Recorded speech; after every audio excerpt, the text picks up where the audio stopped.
How to log out of MetaMask app. Hello and welcome back to our YouTube channel How to Tutorials.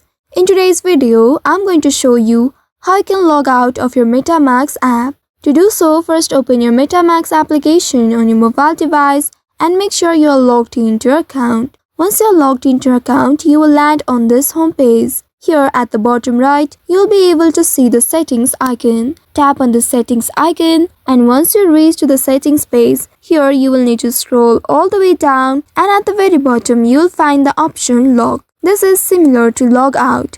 You will need to simply tap on this lock option in order to log out of your account. This action will secure your wallet and require you to enter your password to access it again. Simply tap on this lock option and on this pop-up tap on yes to confirm. Soon after doing that, you will be logged out from your account. Now if you want to log in back to your account, you just simply need to enter your password and then you will be able to unlock or log in to your account. So by following these steps, you should be able to log out from your MetaMask application.